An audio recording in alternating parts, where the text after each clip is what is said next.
हिंदी कहानियां सुनने के लिए वीके एंटरटेनमेंट के चैनल को सब्सक्राइब करना ना भूलें और साथ ही लगा बेल आइकन भी जरूर दबाएं। नमस्कार, आप हैं अपनी प्रिया सिंह नेगी के साथ और मैं लेकर आई हूँ आपके लिए एक नई कहानी। आज इस कहानी की लेखिका है डॉक्टर सरला सिंह। कहानी का नाम है समय का पहिया। सुबह से ही तेज बारिश हो रही थी और मालिनी अपने बेटे सोहन के लिए परेशान थी।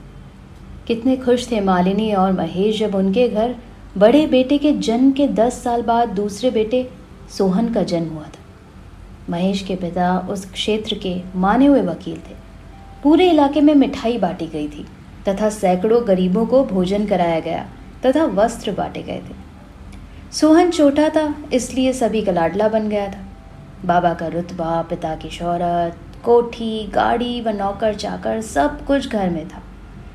मोहन जहाँ बिल्कुल ही सीधा व शांत स्वभाव का एक होशियार लड़का था, वहीं सोहन उसके उलट तेज तर्रार तथा पैसे का लोभी। धीरे धीरे समय भी आगे बढ़ता गया। मोहन पढ़ लिखकर एक अच्छी सरकारी नौकरी में लग गया। उसका विवाह एक संपन्न परिवार की पढ़ी लिखी लड़की शमिता से हो गया। शमिता ने आते पूरा घर संभाल लिया और घर के सभी बड़ों की देखभाल करने के साथ साथ वो सोहन की पढ़ाई पर भी ध्यान देने लगी।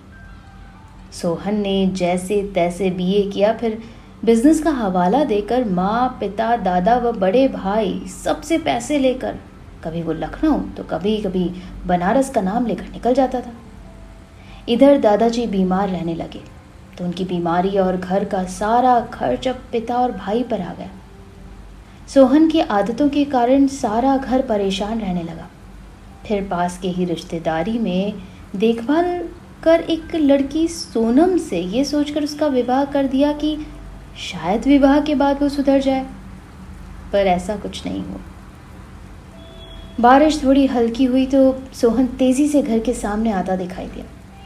मालिनी ने बेटे को आवाज़ लगाई, बेटा कपड़े बदल कर मेरे पास आओ, कुछ बात करनी है। जी मम्मी जी, अभी आता हूँ, कहता हुआ सोहन अपने कमरे में आ गया। सोनम ने उसे देखते ही अलमारी से उसके कपड़े निकालकर टेबल पर रख दिए।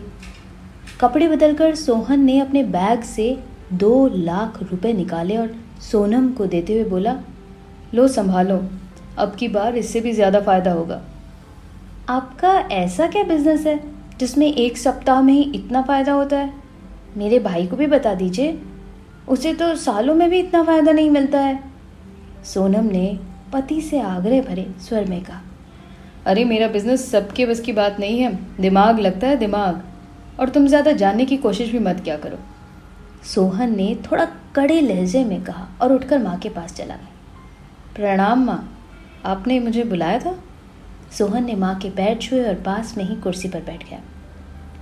बेटा, जो कुछ भी कर रहे हो मुझे सही नहीं लगता है, तुम ज़रूर किसी गलत संगत में हो।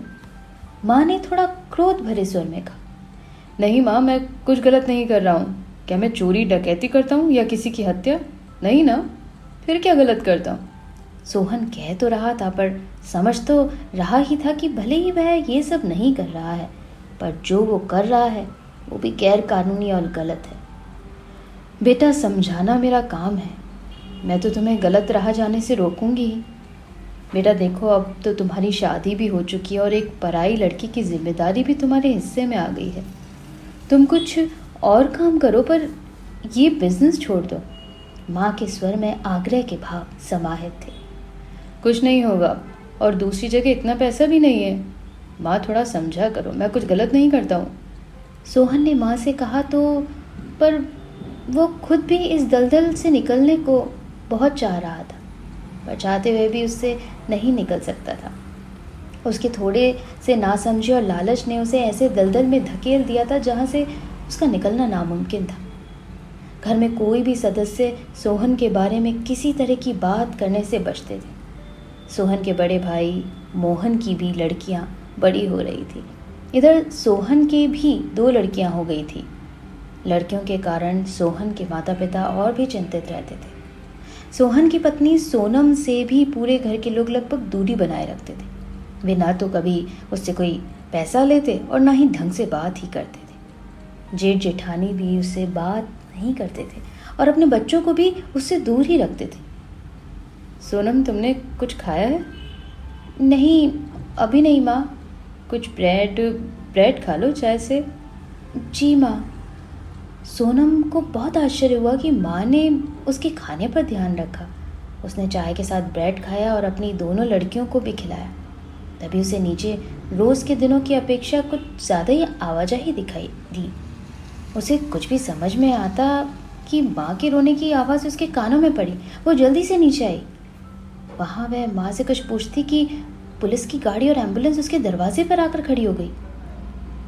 एम्बुलेंस से उसके पति सोहन का मृत शरीर उतारा जा रहा था। मोहल्ले का एक आदमी दूसरे को बता रहा था, रात तस्करी करते हुए पकड़ा गया और बदमाशों ने उसे गोली मारकर खत्म कर दिया।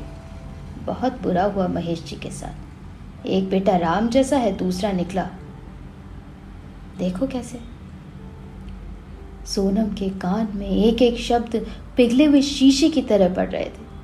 हर महीने 2 महीने का व्यापार और लाखों की आमदनी अब उसके समझ में आया। उसके आंखों के आगे अंधेरा सा छा गया और वो वहीं बेहोश होकर धड़ाम से गिर गई। डॉक्टर बुलाया गया, तब वो घंटों बाद होश में आई। इधर जल्दी जल्दी अंतिम संस्कार निपटाया गया तथा 4 दिनों में ही सारे क्रियाक्रम भी कर दिए गए। घर में सभी के अंदर एक अपराध बोध की भावना घर कर गई थी। घर में आने जाने वालों से वे ढंग से नज़र भी नहीं मिला पा रहे थे। आने जाने वाले लोगों का भी कुछ यही हाल था। वे क्या कहकर उनको सांत्वना दें, यही नहीं समझ पा रहे थे। 1 माह के बाद सोनम की सास के पास उनकी दूर की बहन मिलने आई। बातों ही बातों में उन्होंने बताया, जिज्जी लखनऊ में एक जज हैं जिनके दोनों बेटे वकील हैं। बड़े बेटे की पत्नी एक बेटे को जन्म देकर ख़त्म हो गई। 500 गज में तो उनकी कोठी है। घर में नौकर चाकर, 3-3 गाड़ी, सब कुछ। कोई अच्छी लड़की हो तो बताना। विधवा चल जाएगी? अरे काहे नहीं, वो भी तो विधुर है। ठीक है, तो फिर मेरी बहू सोनम की बात चलाओ। अभी 24 की भी नहीं है, 3 साल में 2 बेटी की माँ बन गई। अरे जिज्जी क्या कह रही हो, तुम बहू की शादी करोगी? तो क्या हुआ, वो मेरी बेटी होती तब भी तो मैं उसके बारे में यही सोचती ना। और उसकी दोनों लड़कियां कहाँ जाएंगी? उनकी कोई चिंता मत करो, दोनों लड़कियों में एक को मैं पाल लूँगी और दूसरी को उसकी नानी पाल लेगी। उसका भी खर्चा मैं उठाऊँगी। सोनम को मनाकर उसकी शादी जज साहब के बेटे विवेक से कर दी गई। धीरे धीरे सब कुछ सामान्य होने लगा।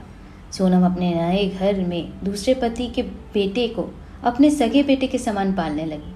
पूरे परिवार को उसने अपने अच्छे स्वभाव से प्रभावित कर लिया था। कभी कभी अजीबोगरीब घटनाएं घटित हो जाती हैं। करीब 4 साल बाद उसकी देवरानी एक्सीडेंट में ख़त्म हो गई। उसके एक छोटा सा 2 साल का बेटा था।